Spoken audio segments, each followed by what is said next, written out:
Folks, welcome back. Got a new companion series for Fallen Badge. This one's going to be Badges and Gunfire. North Hollywood Shootout, 1997, Los Angeles, California. The information I'm going to use for this episode came from the LAPD shoot team. They're the ones that had to put this massive shootout together in a readable document for the chief and for the city council.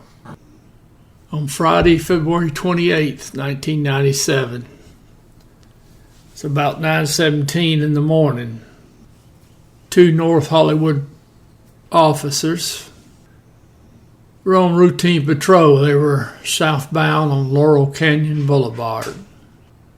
The officers had just crossed the intersection of Laurel Canyon and Archwood.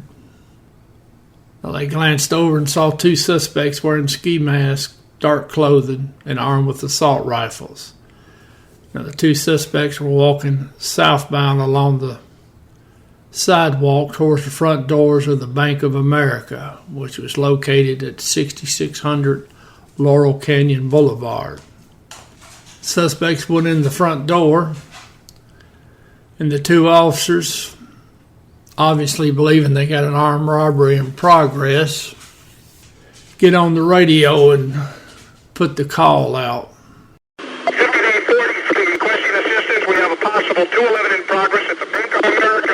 Bank of America, Laurel Canyon north of Kittredge. We have shots fired. 39 shows responding code 3. All units, officer needs help. At the Bank of America, Laurel Canyon, north of Kittredge. Officer needs help. Bank of America, Laurel Canyon, north of Kittredge. Now, the officers set up with their squad car at Laurel Canyon Boulevard and Kittredge Street. Now, that would be south of the bank. Now, while they're doing so, they hear automatic gunfire coming from inside the bank.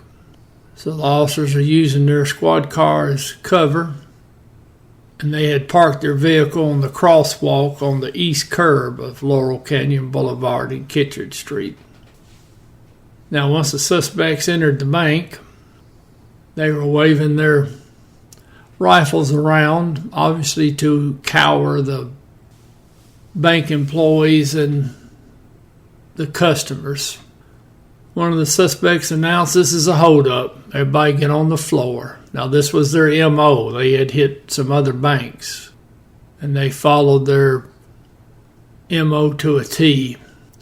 So now everybody got on the floor. The suspects further advised the people in the bank to keep your heads down. And they further told everyone in the bank they would kill them if they moved. It was at that time that one of the suspects began firing rounds into the air. Now, one of the suspects went to the merchant vault. They forced the employees from around the counter into the lobby, and they too were told to lie on the floor. Now, the second suspect, he got into the vault and the teller access doors by shooting the lock off. Now, they went to the bank manager, told him to open the vault, gave the manager a large nylon bag, and told him to put money in it. Bank manager complied wisely. Now, after the manager began loading that bag, one of the suspects told him, "You have millions. Where's the ATM money?" So he forced the manager to take him to the ATM vault. Now, the manager told him, said, "I can't get into that vault," which was true, and luckily they actually believed him. So then they went back to the main vault area. They then told all the employees and the customers to get in the bank vault. They then cranked off more rounds inside the bank. Now, during some of that gunfire inside the bank, one round hit a customer, and another round actually hit one of the suspects. Now, the two original scene officers, they kept hearing the gunfire. Of course, they put it out over the radio to update everyone that they could still hear shots being fired. Now, it was 9:18 in the morning when they had originally put out shots fired and asked for help. Now, the responding units were told to try to approach the bank from the north end of the street. They went on to coordinate, make sure they had officers covering the intersections, both to the front and the rear. Now, you had officers sitting up at the corner of Laurel Canyon Boulevard and Archwood Street. Now, that's the first intersection north of the bank. Now, 2 witnesses came up to the officers at that location, told them they'd seen 2 or 3 suspects dressed in black, armed with AK-47 assault rifles, and that the men had went inside the bank. Now, a 3rd witness came up to that same location and advised the officers that she had called the police and that the suspects were wearing ski masks. They further told the officers they had not seen any of the suspects exit the bank. Now, additional cars rolled up, and they set up at that same intersection north of the bank.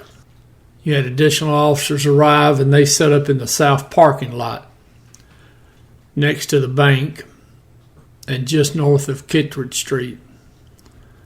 Officers on the scene could continue to hear gunfire from inside the bank.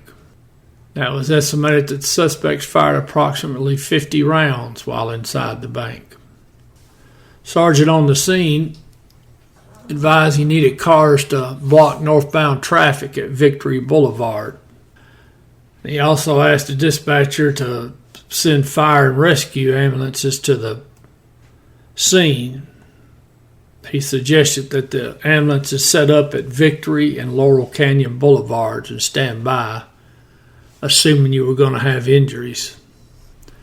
At 9:24 in the morning, air unit arrived on the scene. Suspects continued their assault inside the bank. Whole time more officers are arriving. Now, you had some officers pull up into the shopping center parking lot on the west side of Laurel Canyon Boulevard and across from the bank. Now, you had some detectives pull up, and they took positions at a small lock and key store right directly in front of the front doors. Then you had 2 uniformed officers arrive, and they also set up at the little key shop.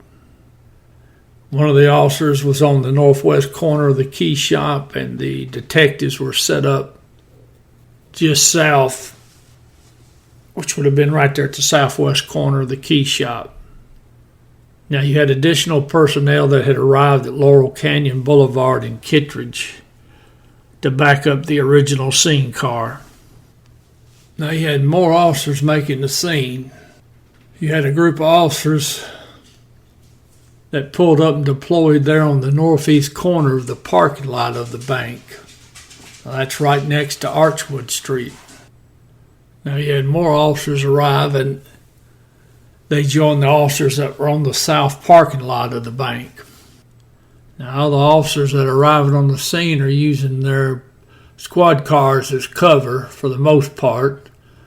Some have the luxury of having a concrete wall that's running along the parking lot of the bank. Now, you've got more officers that pull up, and they deploy in the rear yard of a residence at 6641 Agnes Avenue, which allows the officers a view of the east side of the bank, or what would be the back of the bank. Now, they had good cover of a concrete wall, that same concrete wall that runs along the east side of the bank. Now, from their position, they could see the rear of the bank, the east side, and they also could cover the north parking lot.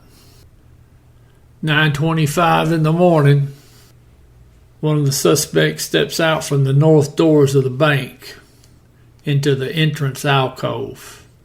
And then he stepped to the northwest corner of that alcove. Now, he looked around the corner in a northwesterly direction, and then he began firing rounds towards the officers at the intersection of Archwood and Laurel Canyon. Officers at that location then began returning fire. That included pistol and shotgun rounds. Now, no street officer at that time were armed with rifles. Now, that suspect steps back into the center of the alcove, and he starts spraying rounds into the parking lot directly west of the bank.